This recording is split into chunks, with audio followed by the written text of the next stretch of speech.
Hi, this is Billie Beene here with another U.S. News Update. Today's date is January 3, 2024. The time about 8 a.m. in Texas. Episode 113. Some of the things we'll be covering. U.S. blizzard. U.S. earthquakes. Texas Monkey Lab Part 2. Bonds. And in Maine, an effort to impeach Secretary of State Bellows for trying to remove President Trump from the Maine voting ballot for 2024. And the polls for 2024. Some of my sources are God in the Bible, Patriot Subscribers, DITCHSINSE, Suspicious Observers, Stephen Gardner, Newsweek, Gregory Monorino, Benzinga, Washington Post, State of the Union, the movie Outbreak, Wall Street Journal, Israeli News Live, plus. So let's get started. I'm going to begin by first drawing a map of the U.S. This is what we're going to be talking about, things going on in the U.S. And things are really getting exciting, aren't they? So we've got Florida, California, New York City, Florida, Texas, California. Okay, I have a Patriot Subscribers talking about the Cascadia subduction zone is right along the west coast in this area. We've got Washington State, Oregon. So this extends off of the coast and impacts the Pacific tectonic plate, which we understand is moving. And also talking about, we had, so yesterday, that was about the second, we had like a 4.1 earthquake off of the coast of California. This Patriot Subscriber is talking about the information I brought up from Larry Taylor about the boy prophet and Armenia. And she's saying, I believe Abraham Lincoln's family is from Armenia. And now I have this. I have a Patriot Subscriber who's talking about green beans opening a portal over Switzerland. So we've got Europe, Switzerland.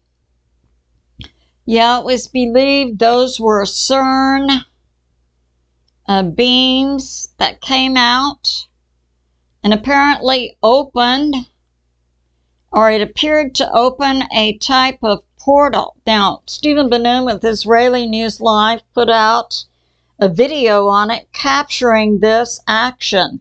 So I'll link that for you. But yeah, it sure looks that way.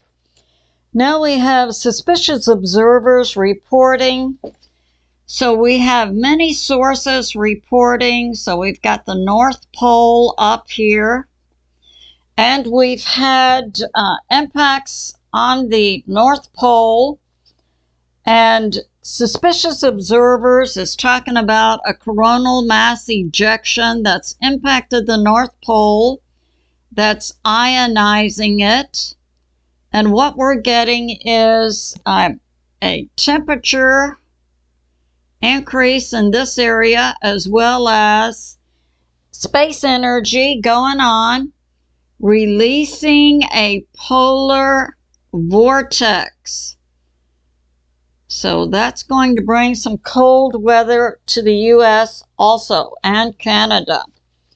And Ben Davidson with Suspicious Observers, he's talking about seeing strange clouds. So we got this going on right here.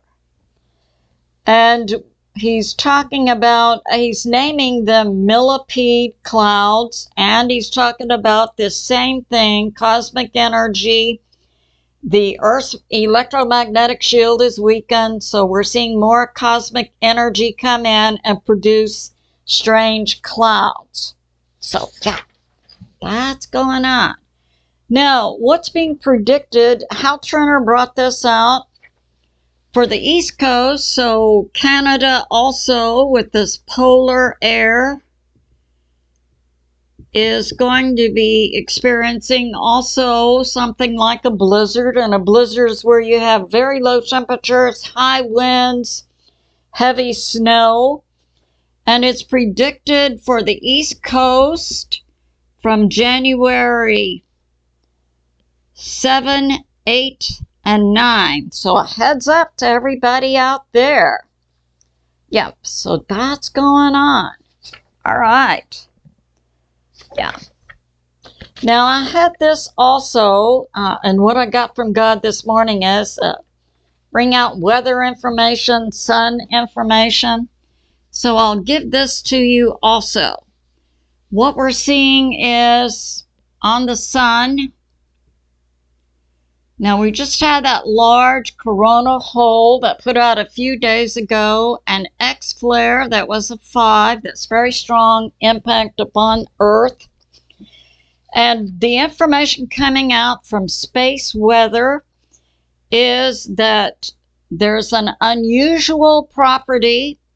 Usually the poles, north and south, plus or minus poles, are usually side by side. But in this particular area on the sun now, they're perpendicular. So we're seeing something like that, which is anticipated to generate more X-class flares. So that's going on. And now we have this from DITCHSINSE. So Dutch is an expert in earthquakes, and he's bringing out some interesting information.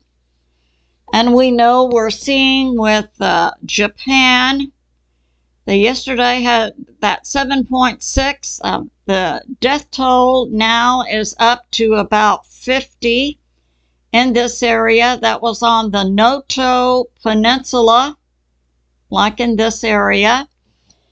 And we're seeing impacts also in Iceland with that volcano going off.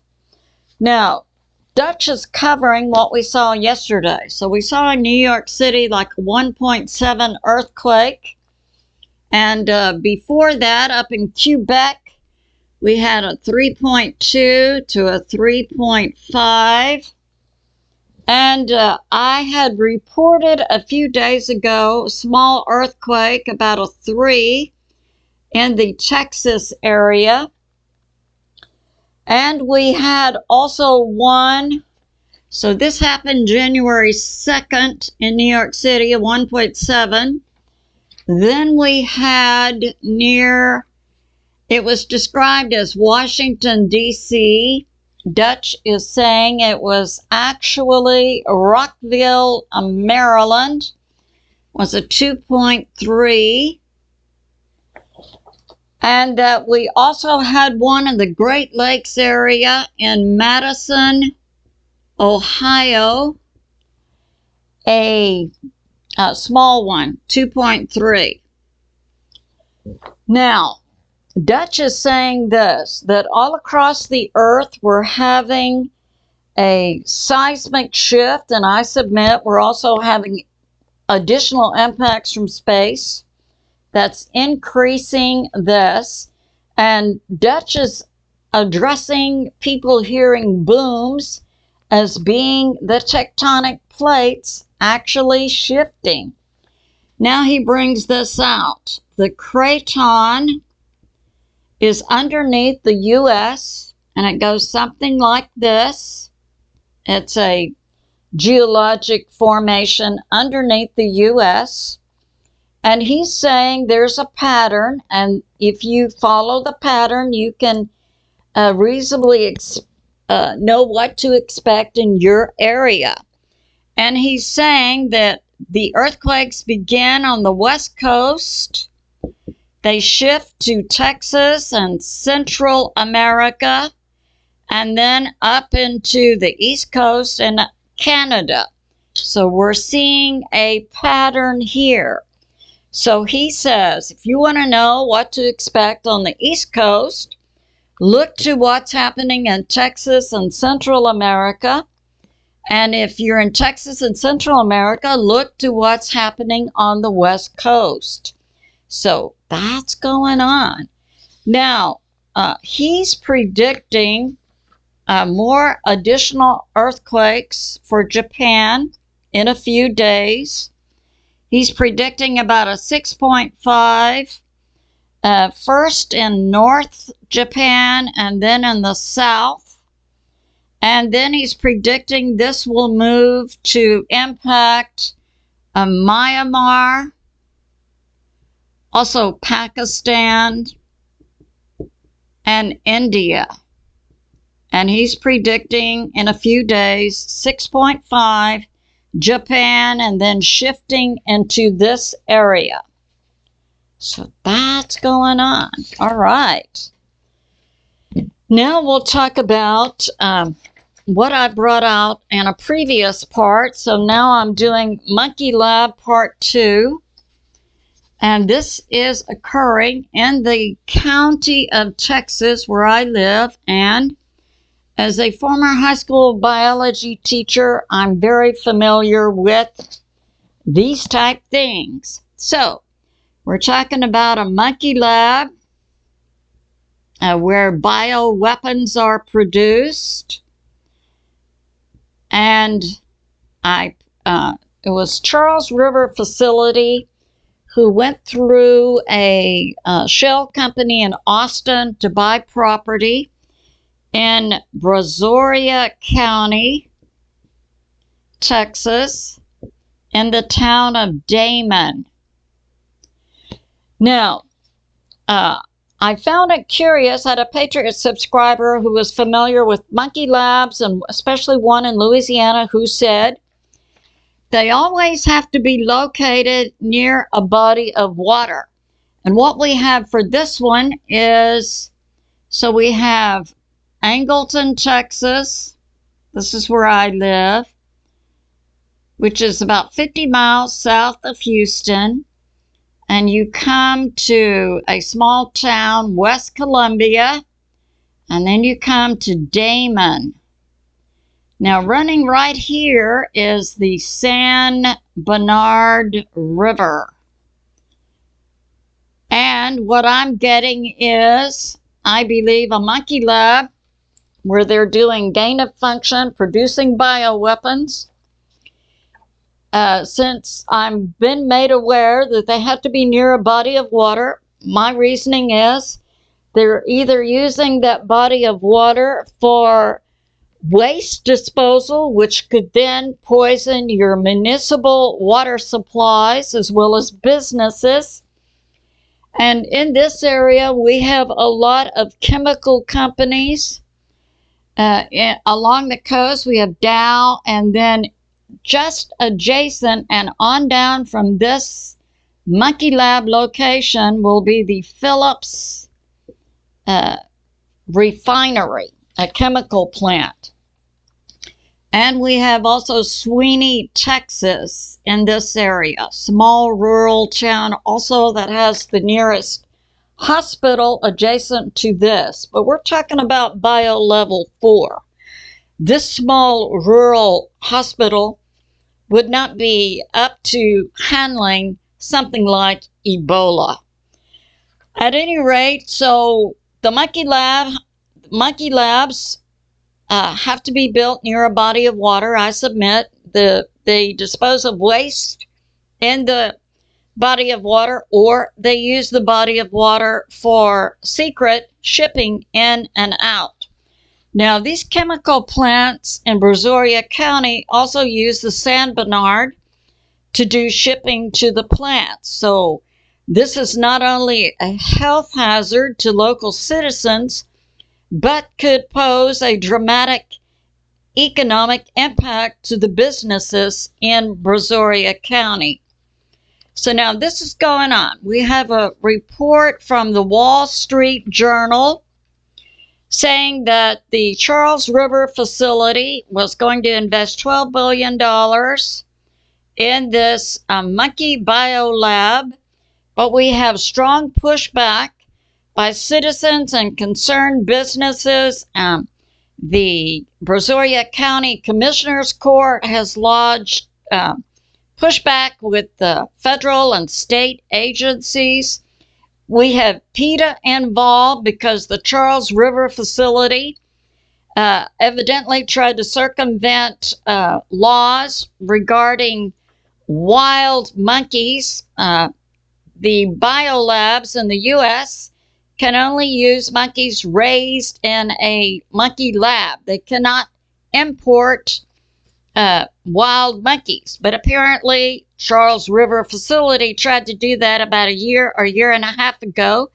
PETA brought charges. Their stock value went down almost 20%. But we're seeing, and I believe, my perception is, and if you've seen the movie Outbreak, you'll have a deeper appreciation. I, like thousands of other high school biology teachers, made sure my students saw the movie Outbreak, so they were exposed to certain concepts. I recommend that for Patriot subscribers and others hearing this information. Now, I had related in my previous video an incident that occurred in 2022 when monkeys were brought. So we have Africa, we have a small island, Mauritius, and this has a monkey lab on it, and they were brought to New York City and then over to Pennsylvania.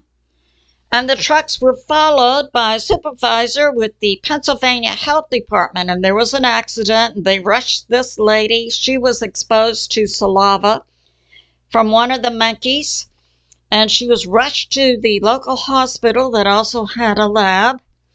That's why they were going to Pennsylvania from New York. The trucks from Florida, from a quarantine island right here. And oh yeah, what's going to happen to the citizens of Brazoria County if there's some kind of biological accident at that monkey lab and the whole county has to go on lockdown, quarantine? It's very dangerous. At any rate, there was a monkey accident, and the lady that was exposed to the saliva of one of the monkeys had to get this strong antiviral medicine and a rabies shot, and some of the monkeys escaped, and they went on a massive monkey manhunt, and shot them dead, the monkeys that got loose, and then recovered their bodies. Then they loaded them up in the trucks and took them to a quarantine island off of Florida. What does that tell you? And when they had that accident, that Pennsylvania state health supervisor jumped out. Get away, don't touch. What does that tell you? Now, there's new information coming out about this monkey lab proposed in Brazoria County. The city of Sweeny, Texas, has also lodged a complaint, and also a local state representative, Cody Vasut, wrote a letter to the company saying he didn't believe this was a good location based on the fact that the San Bernard River flooded all of this area in 2017 with the Hurricane Harvey.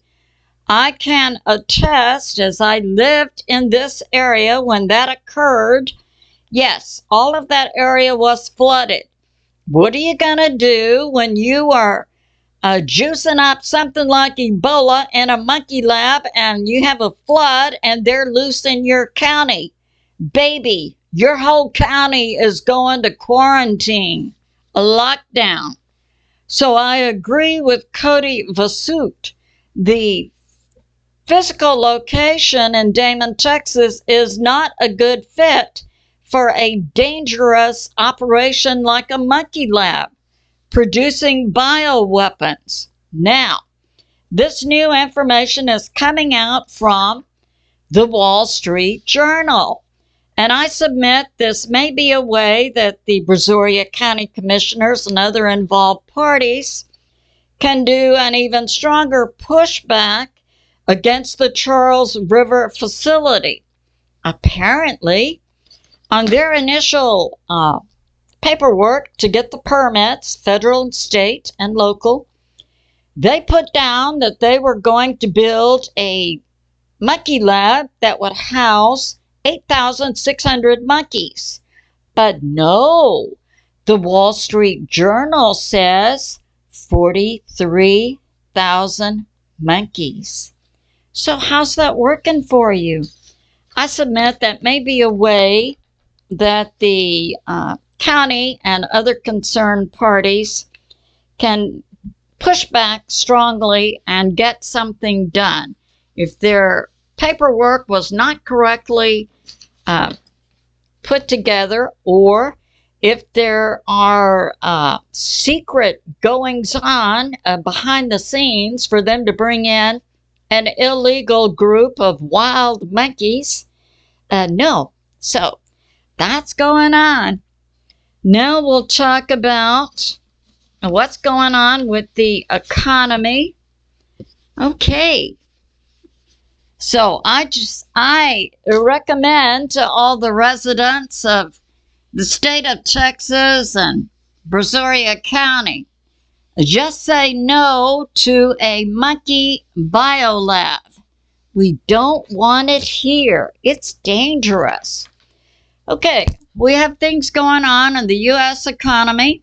Gregory Monterino is talking about bonds are selling off.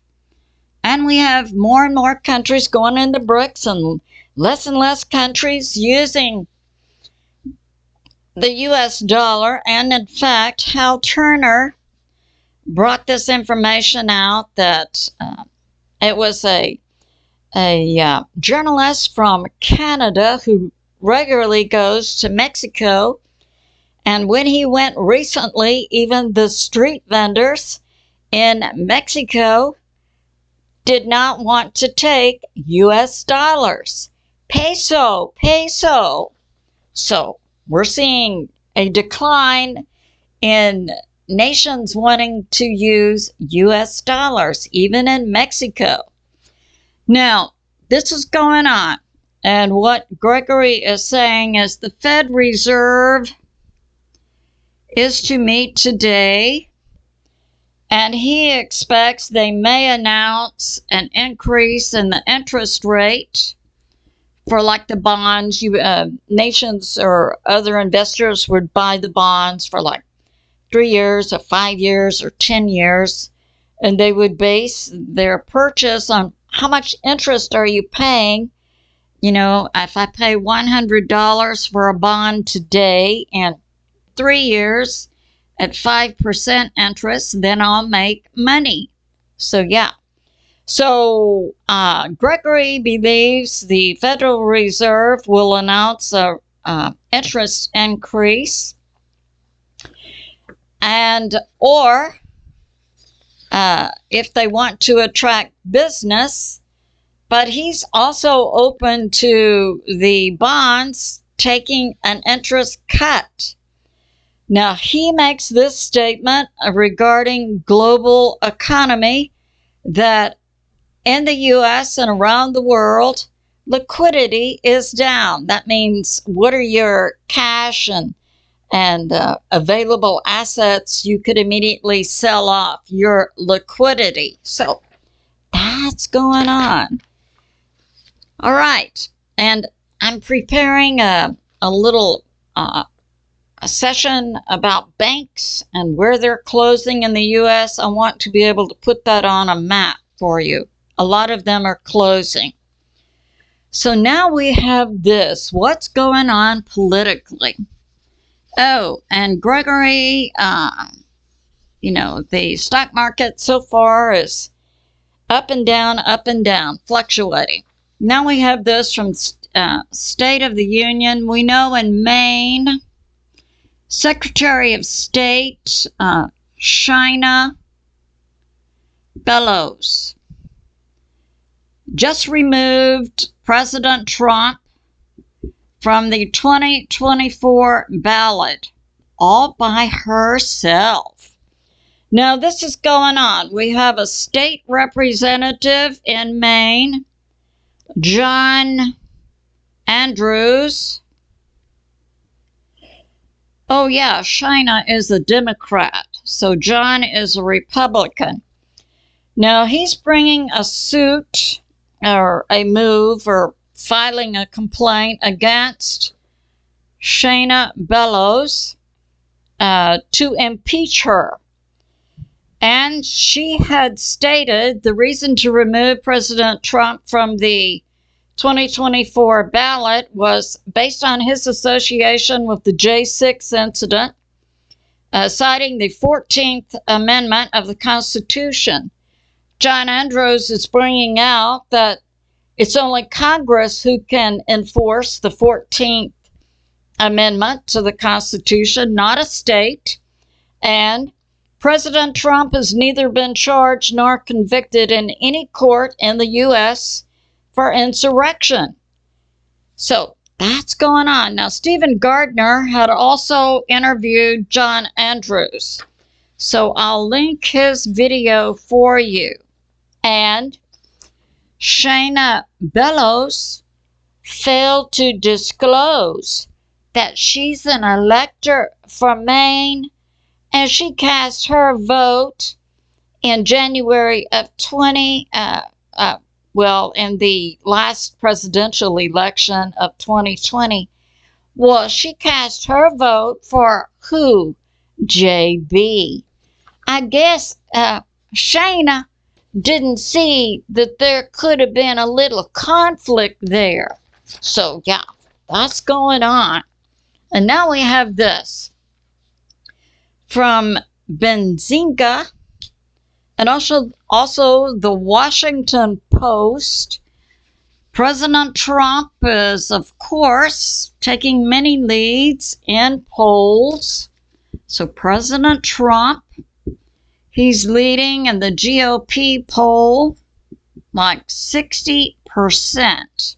And this another poll cited by the Washington Post is that there's been a decrease in the percentage of Americans who believe President Trump had any association or responsibility for the J6 incident.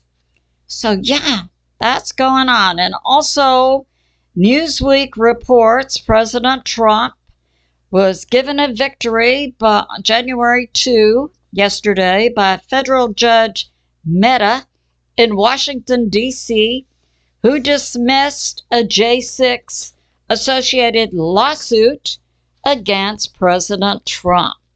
So we'll have a short prayer. I believe, we, the American people, are solidly active as soldiers against many things going on in our nation. So I'm going to use a modified version of General Patton's weather prayer from World War II. Father, we come to you humbly and with grateful hearts, and we ask, grant us good weather for battle. And we thank you as soldiers and ask that you lead us from victory to victory. And we ask, crush our enemies and destroy their wicked, evil plans. We ask, Father, establish your justice in our beautiful nation, America. And we say thank you, God the Father, God the Son, Jesus, whom many call Yeshua, and God the Holy Spirit. I say to my family and friends, remain steady out there, continue to pray. God is in charge, and he is on the move. I love you, and I'll see you soon.